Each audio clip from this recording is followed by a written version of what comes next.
Welcome to Legal 123s with ByrdAdatto. Legal issues simplified through real client stories and real-world experiences. Creating simplicity in 3, 2, 1. Welcome back to another episode of Legal 123s with ByrdAdatto. I'm your host, ByrdAdatto, with my co-host, Michael Byrd. Thanks, Brad. As a business and healthcare law firm, we have some amazing dumpster fire stories. A dumpster fire essentially means a mismanaged situation that results in utter disaster. This season, we have covered a ton of dumpster fires, and it's hard to believe this is our last episode of season 3. I know. It's been an amazing, fun season of terrible, horrible, no good, very bad days for our clients in these stories. So this last episode, Michael, this story is no different, except there is a silver lining at the end. What, they like the smell of char? Fair enough. Well, Michael, when I first started law school, which is, back when the dinosaurs were roaming, I had my first break, and I decided to go visit my girlfriend, now wife, in Fort Worth. And I had dropped Mike off at work, and I decided to go fill up her car at the gas station because it was low. Let me guess, you got in a wreck on the way because you were so busy patting yourself on the back. For being such a nice guy? Yeah. No, I did not. But at the gas station, this van pulled up next to me. So this is one of those older vans, not a minivan, no side windows, look like your typical work van, or maybe a killer van that they throw you in the back of. But anyway, I didn't think too much about it. And to these two gentlemen, they jumped out of the van and said, "Hey, man, are you looking to buy some really good speakers and cheap?" And I was they raced to the back of the van. They started opening the doors, and they're pulling out these giant speakers, and they're telling me, "Hey, our boss overbought, and we got to get rid of these, and we can sell to you at cash for major discount." And I was like, "Hey, I don't even live here, thanks, but I'm just visiting." And they kept trying all this stuff, and finally they just kind of drove off when I didn't buy it. I'm feeling a sense of deja vu here, Brad. Keep going. All right, yeah, well, actually it gets better. Okay, so fast forward about maybe 6 months later. I'm back in New Orleans in law school, and I'm walking to my truck at this grocery store parking lot in the middle of the day, and a van, very similar to the one in Fort Worth, so, just a work van, pulls up right next to me. Two guys jump out, like, "Hey, man, we got these speakers, and we got to sell them." They gave me the exact same almost pitch again. And I kept saying, "Look, I'm not interested. Thanks. So isn't that crazy? I was in 2 different cities in a short time frame, and basically the exact same pitch from these 2 different guys. Well, when we were doing our show prep for this, Brad, you shared this with me, and I shared what I'm about to share, and we laughed for 15 minutes afterwards because of my stupidity. This happened to me as well, as you now know, except, yes, I bought the speakers. And when was this? When you were in Austin? No, the summer after my freshman year of college. So this would have been probably at the front end of this scam. Oh, yeah. Because this is a few years before it happened to you. I had a summer job at a bank here in Dallas, and I had money, which was an unusual circumstance. Yes. And I'd gotten out of work, and probably the same van. It sounds exactly the same. Pulled up. The storyline is exactly as I remember it happening to me, except for $100 that I happen to have in my wallet. I purchased those speakers. How those speakers work, Michael? Well, what I was expecting was the nicest stereo equipment ever. Because, this is a long time ago. People won't appreciate this, but you had actually stereo systems back then with, the double cassette player, and just added the CD player. Ooh, and those speakers fancy. Were going to go great. And they didn't sound that great. No. And what but you kept them? Well, of course, I paid $100 for them. So I had crappy speakers for about 6 years. Well done. Well, that actually leads us perfectly into today's dumpster fire. So this story, we had an entrepreneur who was starting off. He was just looking at a lot of different ventures at the time, oil and gas or technology, pharmaceutical and medical products and drugs. So he was all over the place. Yeah, it's a lot of different industries. Sounds like a serial entrepreneur who had his hands in a lot of different stuff. He sure was, and he was the man. He was hardworking, self-made, driven like nobody's business. So for today, we're going to call him Mr. Man. So Mr. Man calls me up and tells me he needs help. He has this fast-moving deal, and it has to close this week. Red flag. Yeah, we as attorneys, we get nervous when we hear deals need to close immediately with no background or deal, and that was happening here. Mr. Man learned about the service provider that had all these lucrative contracts, and they were going to miss paying some vendors, and this was going to cause a domino effect, making this service company go under. The main owner of the service company was a charming gentleman in his late 60s, and he was really excited about the opportunity to work with Mr. Man. And throughout the week when I spoke with the main owner, we'll just call him Freddie Benson. Why Freddie Benson? Well, Freddie Benson was a con man played by Steve Martin in the movie Dirty Rotten Scoundrels. Funny movie, and for all the other people who are 50 years old, I'm sure they're laughing right now. You really got to see a movie that's not from the 80s, Brad. Okay, yes, but it's a brilliant movie because for those who don't see it, Freddie Benson is this con man, and he's very charming. So it kind of reminded me down the road when I started to get to know this particular owner, and so that's why I call him Freddie. So Freddie has all these debts that were owed by the company. And so deal closes, and Mr. Man says, all right, I'll buy all these assets from the company and pay the debtors. But because based on initial calculation, Mr. Man was getting a great deal as the assets actually far outweighed any of the debt. Well, this season's about dumpster fires, so what went wrong? All right, well, after closing, strange occurrences started happening. The former CPA, and who also happened to be an owner of this, decided, you know what? He was owed $20,000 for past services that he had provided that service company. And that CPA still had access to the bank account that Mr. Man actually had just acquired, and he just took the money. I don't even know what to say. Usually I say red flag, but this is worse. Yeah. So the CPA is like, it was owed to me, so I took it. And it was that simple. Mr. Man called the CPA and demanded that he return the funds. He actually had us send a demand letter, return the funds, but then decided not to pursue it because ultimately the CPA ignored all the requests. But Mr. Man's like, you know what? At the end of the day, I still got a really good deal. Well, that's not that bad. Yeah, it gets worse. So next, it turns out the service company actually owed a bunch of back taxes that Freddie had forgotten to mention. And again, convinced Mr. Man to pay these taxes as it's going to impact the trade name of the service company. Wait, I'm confused, Brad. So you had said that they bought all the assets, right? That's correct. So, this is somewhat of a, word for the day, but an asset sale is different from a stock sale. And legally speaking, we can talk a little more about that. When you buy an asset sale, you don't assume the liabilities. Yeah, that's correct. Mr. Man, as you said, didn't need to pay it because, as you mentioned, it was an asset sale. But he did not assume those liabilities, but he got a really good deal. So ultimately, he paid it these taxes because it was a good deal, and even though he didn't have the obligation to do it. So that's the extent of the dumpster fire? No, there's more. So as I noted when we started the story, the main reason that our client bought these assets was because the service company had these lucrative contracts.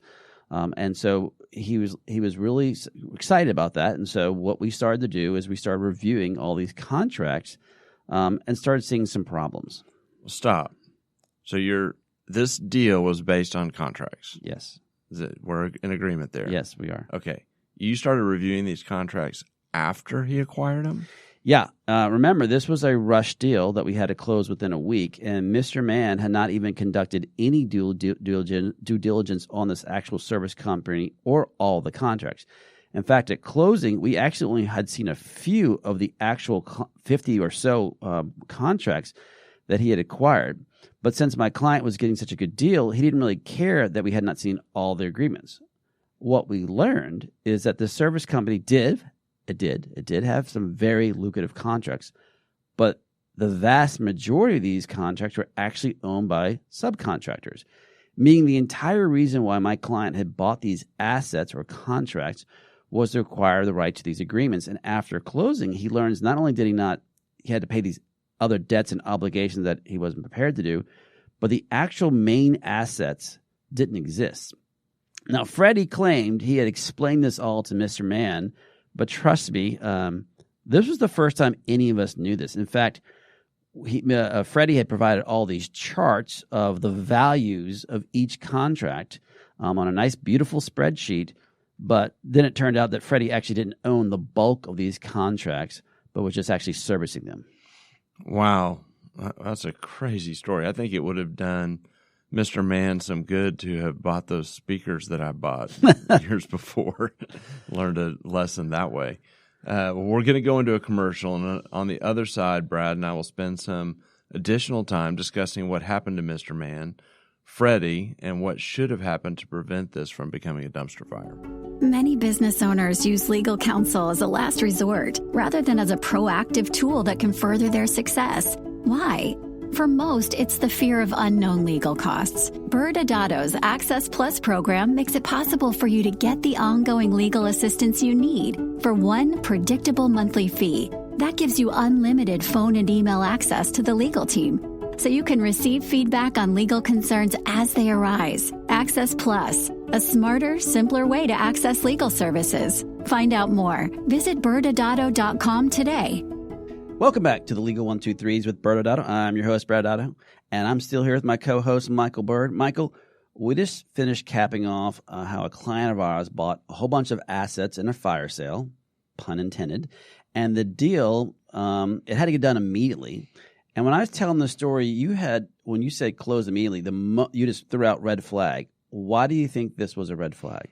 And I think anyone listening to this season would have been able to call it as well. There's been a predominant theme about, too good to be true. And that's exactly whenever it's hurry up, we got to go. And, it's got to close fast. It almost always turns out like this. Yeah, I agree. And this is a situation that if Mr. Mann had just slowed down, we could have spent some time and energy actually determining if it really was this great deal.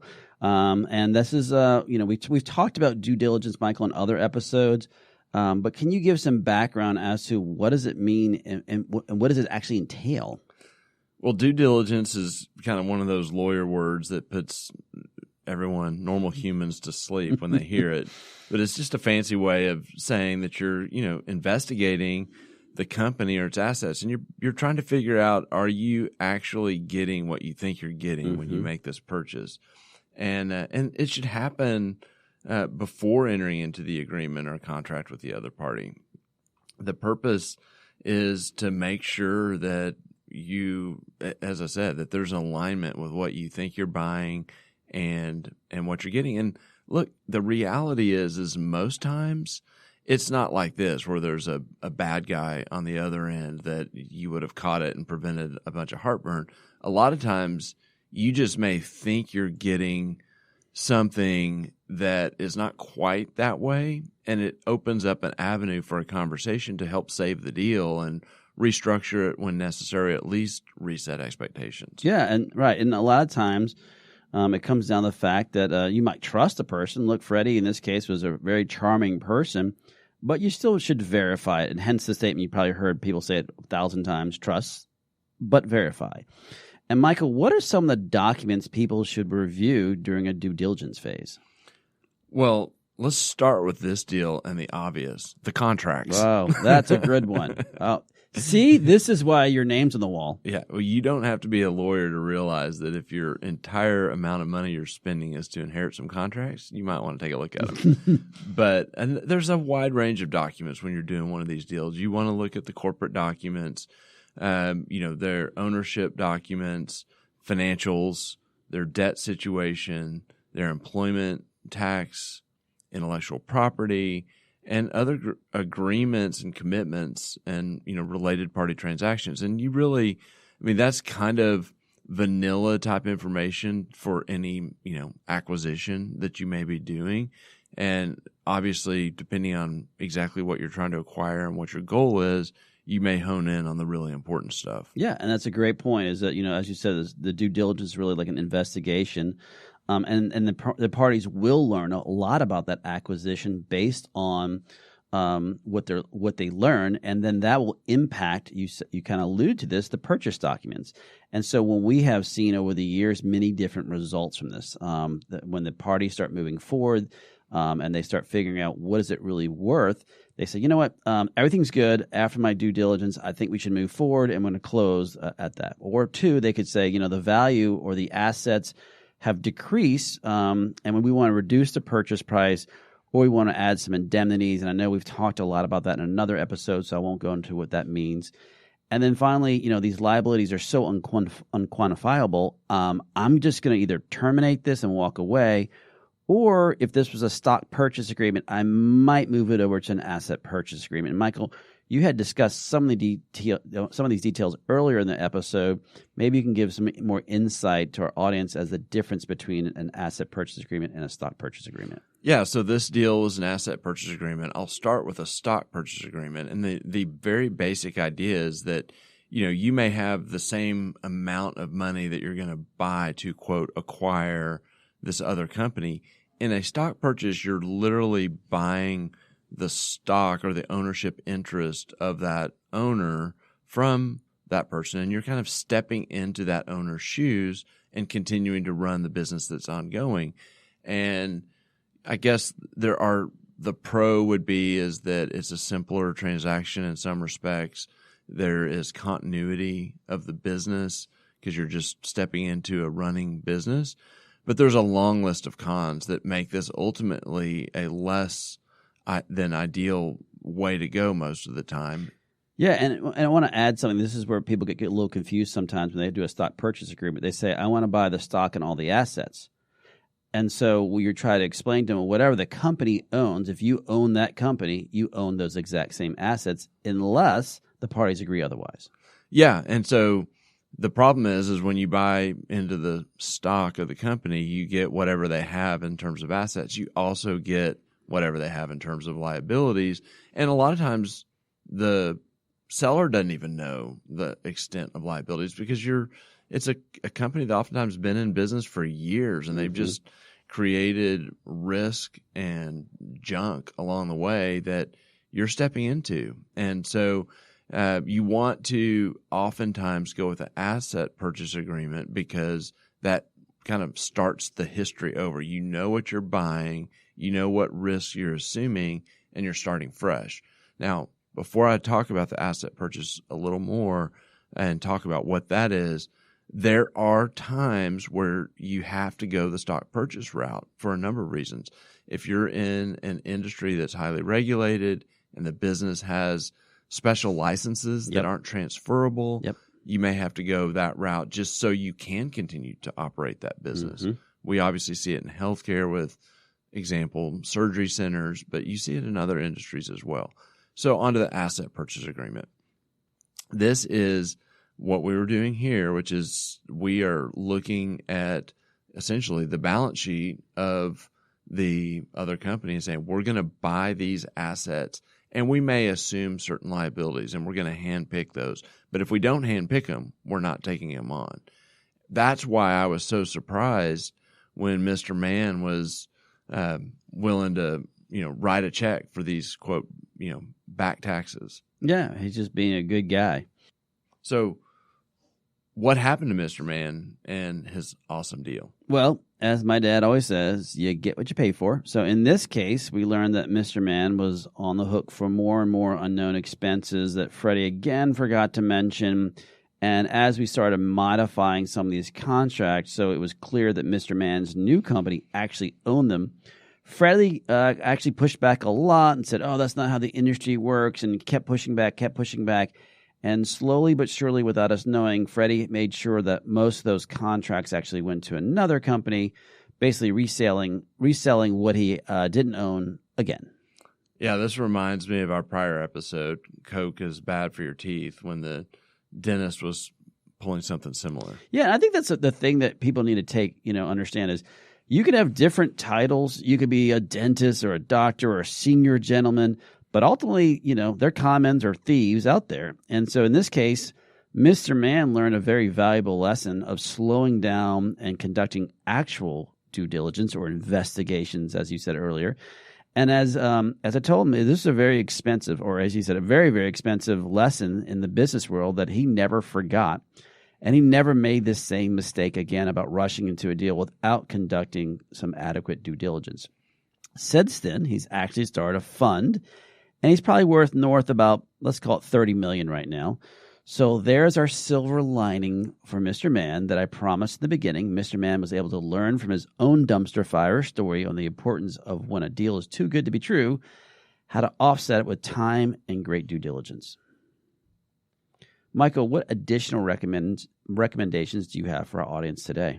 Well, I'll just kind of tie it back to the whole stereo story. We were talking offline with our producer, Rob Griffin, who was on a prior episode, and he too had experienced the stereo scenario, and we were laughing at what was so compelling to me as the sucker is the stereos were so big. And remember, this is back in the 80s, and so it was pretty impressive. And so it, like, the too good to be true emotional pull of only $100 and these things will be, in my room blasting, this is going to be incredible. It's the same kind of emotional reaction that people have in the business world. And, Mr. Mann, as we know, is very successful. Yep. And he sees what a good deal is.